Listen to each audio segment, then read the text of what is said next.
What's goody goody, y'all? Alex here from On the Come Up Artist, here today to analyze G Eazy's success and what he can attribute it to and the mindsets that he had going through his career and his struggles and how he overcame them.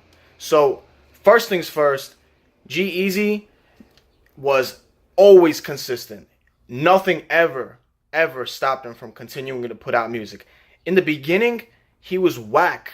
He just wasn't good at making music, and it just wasn't natural for him like it would be for other people.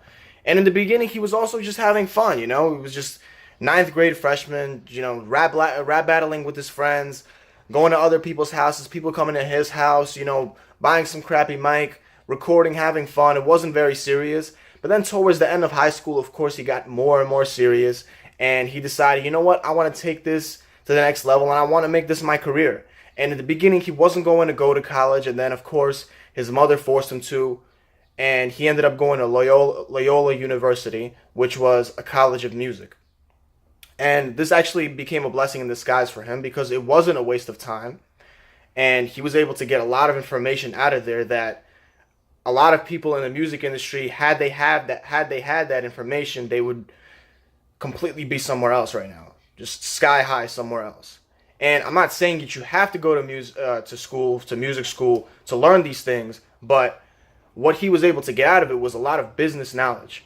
And I personally think that having music business knowledge and not just knowing the creative side of the industry is very important for blowing up and having a career with longevity. Having music business knowledge and having some music law knowledge. And it's not even just for yourself to be your own manager or to be your own lawyer. No, that's not the goal of learning these things. The whole goal is just, if you know this much, then you know what to look for in a manager when you're ready to look for one, and a lawyer when you need to sign a contract, and when somebody feels a little bit sleazy, you'll know right away. And he was lucky enough to be able to get this knowledge from school, and he had these teachers that I'm sure were in the music industry that had 30 years of experience, that worked with big bands and big artists, and he had, I'm sure, incredible public speakers that came to his school and dropped a ton of golden knowledge that, you guys or I would probably have paid for. And there are ways to get this type of knowledge without even going to school, and just, very nominal fees. You just, as long as you're reading the right books and watching channels like this motherfucking channel, which I think you should subscribe to because we're going to be releasing content very, very often in the near future, and there's a lot more to come. And just subscribe to the motherfucking channel because there's a lot of fucking gold coming. One thing that I truly believe that he learned in business school was the importance of having a brand and an image. Because this guy, he even says in his interviews that he treats his music as a business. Just like a man who owns a barbershop would treat his barbershop like a business, or a person that owns a restaurant. He treats his music and the people that are surrounding him and the people that are part of his brand as a business. He takes it very seriously, and he understands that, you know what? I have to have an image so I can stand out in people's heads. How do I do that? Okay, I have to have a specific look. So what did he do? He slicked his hair back into that, what's that shit called? The pompadour. Yeah, he slicked it back into the pompadour. He wears all black. He wears that leather jacket, and he has that 50s dapper look. And that makes him stand out. He also has this weird kind of like nerdy, distinct voice that if you hear it, oh, that's G Eazy. That's G Eazy. G Eazy also always speaks about having a great team and how you have to trust your team. So he's been working with this guy named Christoph Anderson for years now. He's known him since back in college, and this guy is his record producer from college all the way to this day. And Christoph Anderson happened to produce his debut album and his sequel album, his sophomore album, These Things Happen and When It's Dark Out.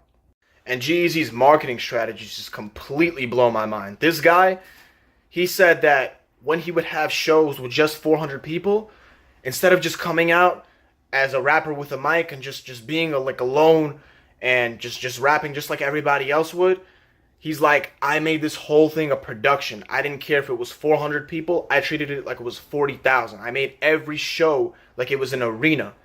He said, everything, just the production, the quality, the equipment, everything was just top notch. He made all the fans feel like they were at an arena and made them feel amazing.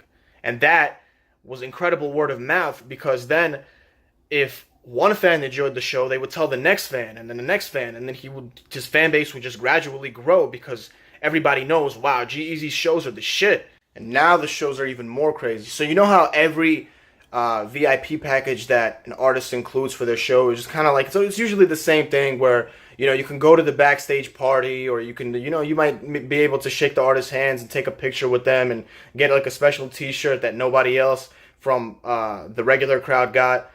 His thing is just completely different. He has a VIP package where you're able to stand in a line waiting to get an exact copy of his haircut while sitting in this 50s retro style chair. The barber is dressed in these 50s looking clothes, and there's like this special sign, this neon looking sign, and there's like hardwood flooring. It's just, everything is so detailed and planned out, even like down to like the music that you're listening to while you're standing on the line.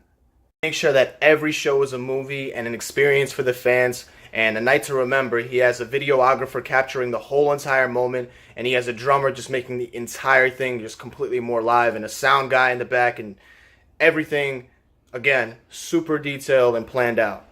That's all I got for G Eazy. Again, this guy is a genius, and you never know what's going on in the back end of what an artist is doing. And it just seems much more simple on the outside, but that's exactly how they want you to think and how they want you to feel.